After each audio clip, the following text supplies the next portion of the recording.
Okay, this is the make sure your speakers are working slide, and just a reminder that you should have the notes printed off as you go through this video, because I'm going to be going through it, highlighting the things to focus on. I'm not going to read through this PowerPoint word for word. So let's get started. Here's the objectives. Again, nothing I'm going to read to you, but all the same thing from your objective sheet you have available. And again, a lot of things just need to know, and vocab that's on the bottom of that page is also very important. So there are the objectives 1 through 18. First thing we're going to talk about is the water molecule. Important parts to remember.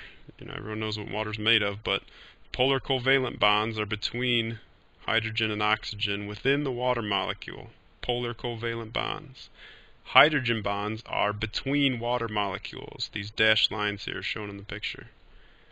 Okay. The way to remember polar covalent is to remember that water has polarity. It's one of the first properties we'll talk about, and one of the most important properties. You can see how the two hydrogens are kind of closer to each other instead of straight out laterally from each other. Okay, that's partially the polarity that we're talking about. The partial positive charge on hydrogen and partial negative charge on oxygen.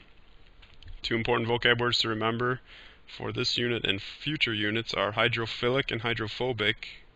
The way to remember hydrophilic is maybe thinking of it, hydrophilic as like, the backside of this word, as like, so liking water, same similar idea, attracted to water, liking water.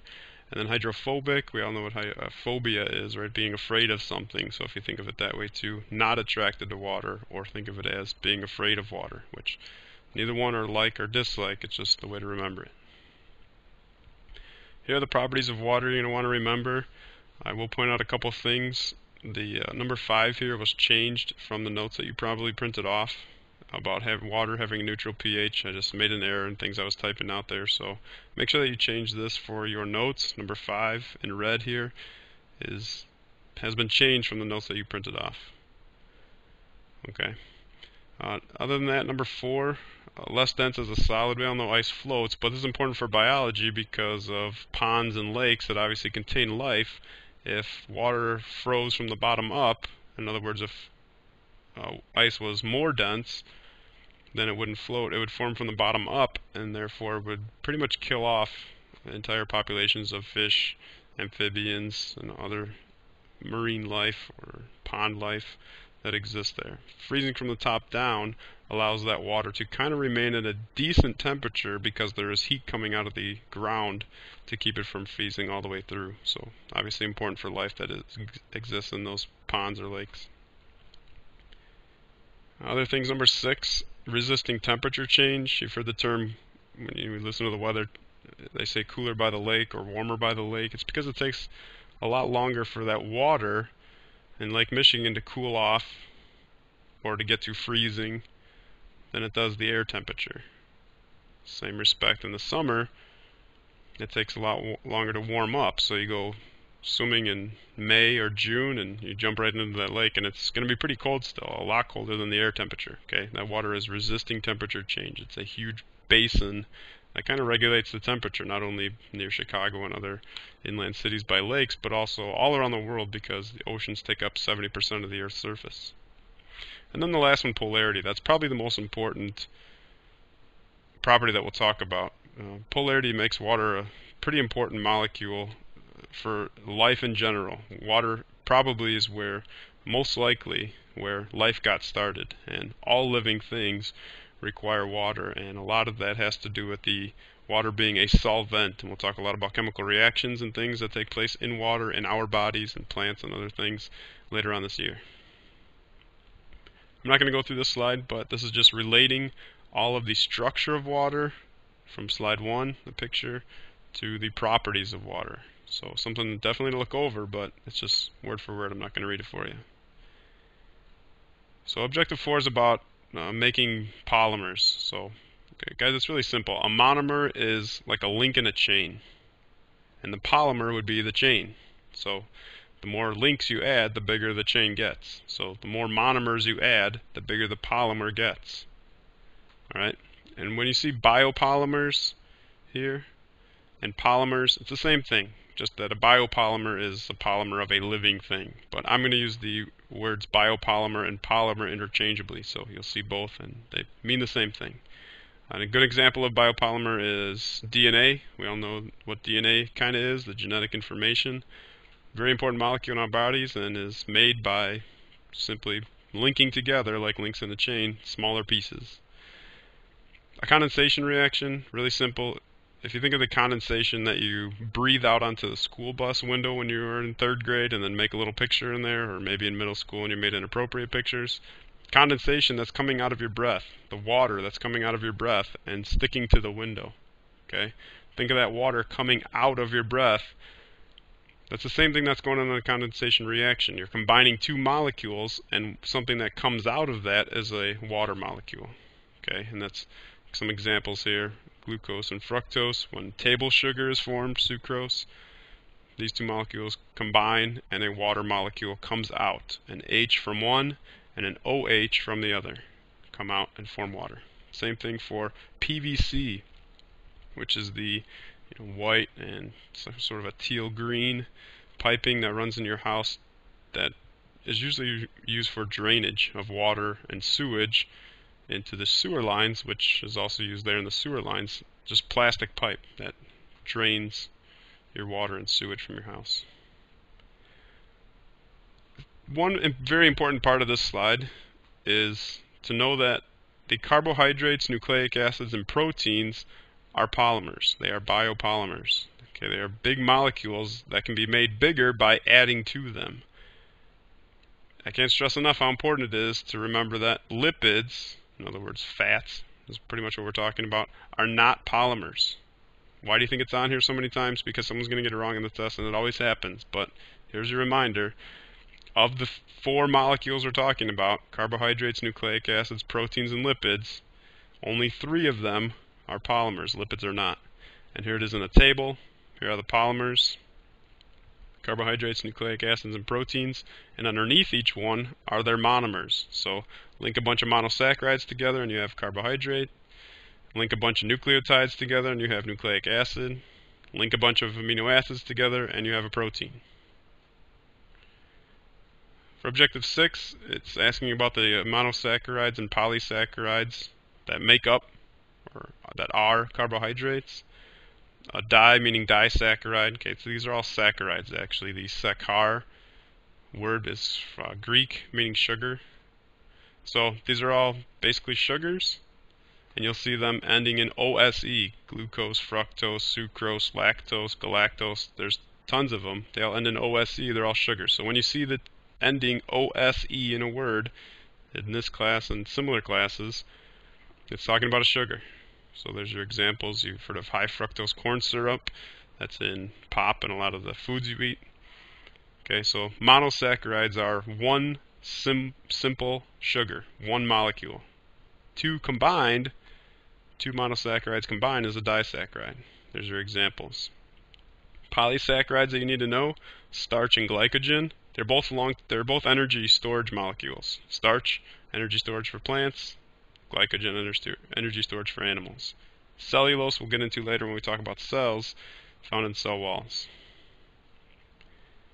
Okay, this is the stuff that you're not going to be tested on, but you should understand the basics of biochemistry that we went through in class, or will be going through in class. Here's a propane molecule drawn out 3 different ways, this kind of stick model, and then written out with hyphens between, kind of connecting the 3 different parts of it, and then simply a line, or a bent line figure. Okay, these are all the same thing. These are all propanes. Okay, just made up of C's and H's. And you can see the difference here between all of them. Similar thing going on when you see a ring shape. Here's a benzene ring. These are all carbons at each king point, just like up here on the propane. There's a carbon up here. We don't really care about the hydrogens, they're just there. So there's a carbon at each one of these king points down here on the benzene ring. An easier way to draw this is right here, just to put a circle inside. The reason there's a circle there is because those double bonds are actually all shifting between these carbons at all times. Those 3 double bonds are just kind of all over the place. They just keep shifting and shifting, and they just keep sharing double bonds. So a better way to draw that is just a circle. And then here are those molecules, but or the benzene ring, but adding onto it a CH3, so that's toluene, also known as methylbenzene. There's that IUPAC name. Okay, everything has two names. Here's nitrotoluene because we started with the toluene and added a NO2 group. Okay, IUPAC name, and you can see you just keep adding one more NO2 group, and it keeps changing the structure of that very slightly, adding it, getting it just a little bit bigger, and also changing the name of it. There are the functions of each one of these things. Paint thinner for the first one. You guys know what paint thinner is? Just dissolves paint and other things like it. Nitrotoluene is to make pigments, so kind of opposite. One destroys paint, one you could pretty much make paint. And then the other two, dinitrotoluene is a precursor, so slight change in chemistry. C for an O in each one of these. Carbon for an oxygen, forms this polyurethane, which is used for packing, plastic, things like that. And trinitrotoluene, why it's called TNT right there in that name. Trinitrotoluene, 3 nitro groups added to a toluene, which is the CH3 on a benzene, creates an extremely explosive molecule. Alright, so getting back into the structure and function of these things that we're talking about, macromolecules. Here's carbohydrates, shape, and chemical formula. You can see the shape there involves a ring, kind of like the benzene, but there's an oxygen up here instead of a carbon. And then here's the combination of glucose and fructose to make a sucrose. You can see there's an oxygen kind of combined in between them. And you can see where an OH group of one molecule and an OH group of another molecule could form a water in that condensation reaction. Now the chemical formula for the carbohydrates, and this is your kind of go-to fallback way to remember or find them, identify them, is by this formula. CN H2N ON. Right here. Alright, so that is 1 part carbon. If you look at this on the left here, 1 part carbon, 1 part water. It's exactly what a carbohydrate is. It's a hydrated carbon, or carbon molecule. Okay, a hydrated carbon. So 1 part carbon, 1 part water. Good example is glucose. C6H12O6, a name or formula you're going to want to remember. So again, this general formula, CnH2n, is your fallback. Anybody can count in a molecule.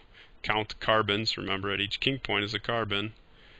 Here's another king point here, king point here. Okay, so anyone can count carbons, hydrogens, and oxygens, say, on the test. So that is your fallback. If you see a ring structure and you're not sure, just start counting the atoms. Here's nucleic acid, DNA. This is a very good picture of it right here, drawn out. All the parts that you should know.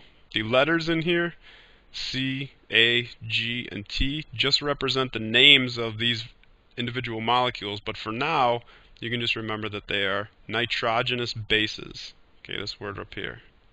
So each one of these parts of the DNA is called a nucleotide in this oval here, made up of a nitrogenous base, okay, a phosphate group, which is kind of between the pentagons. The pentagons are the sugar, and kind of in between the pentagons are the phosphate group.